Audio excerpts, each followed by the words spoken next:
eventually when the crisis in the Gulf is over.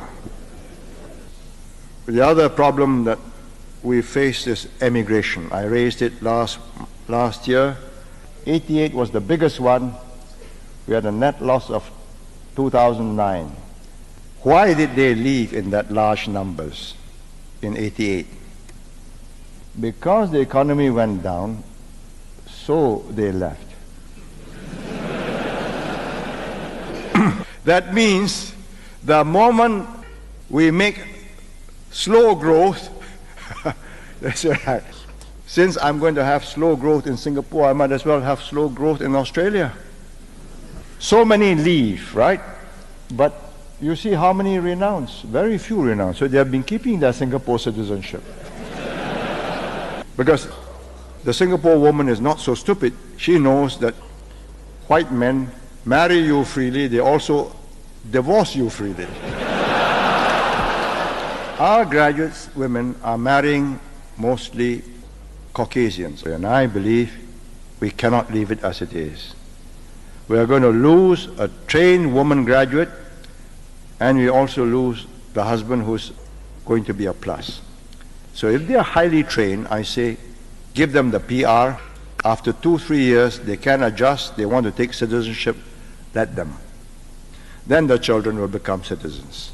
You know, there are innate prejudices, and I do not pretend that I don't share those prejudices. I do. I mean, if one of my sons had come back and says, I've got a young lady whom I've met in America, and my first question is, what color is she? Now, these are extremely difficult problems, but we got to face up to the problem and not dodge it.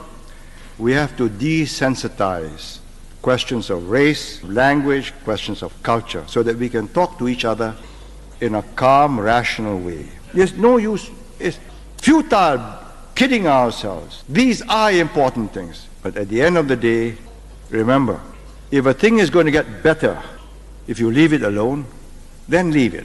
Maybe it'll get better.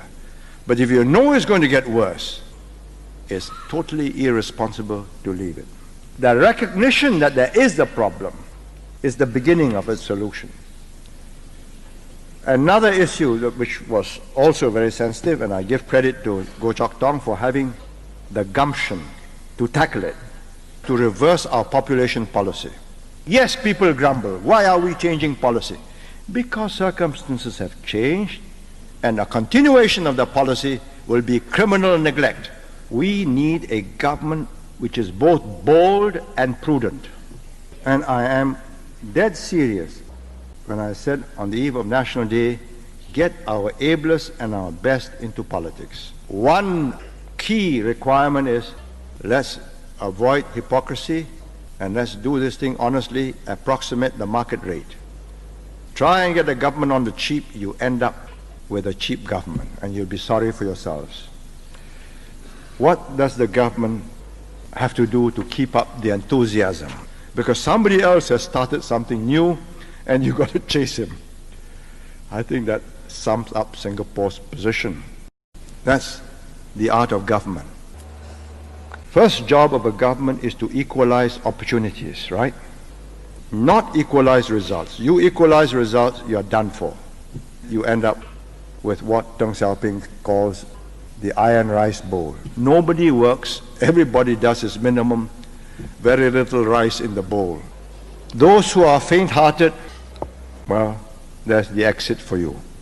It will always be an open country. You can move in, you can move out. There is no other way in which we can live. What made the difference in Singapore was that a group of men in 1963, 64, 65, when we were in Malaysia, we decided that we are going to live only one life. If we have to die, we will die for a cause. That made Singapore possible. We couldn't be placated and settle for less. To settle personally for a way out for yourself was easy. I believe we've got a group of men similarly determined. I'm not sure whether in a crisis they got the same tempered steel, but I think quite a few will measure up. The question is to get more If you believe you're going to get good government, whatever you do, then you're going to risk it all away.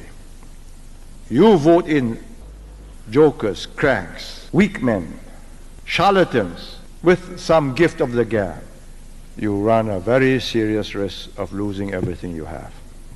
So the final message I give to Singaporeans is, your future really depends on what you make of it.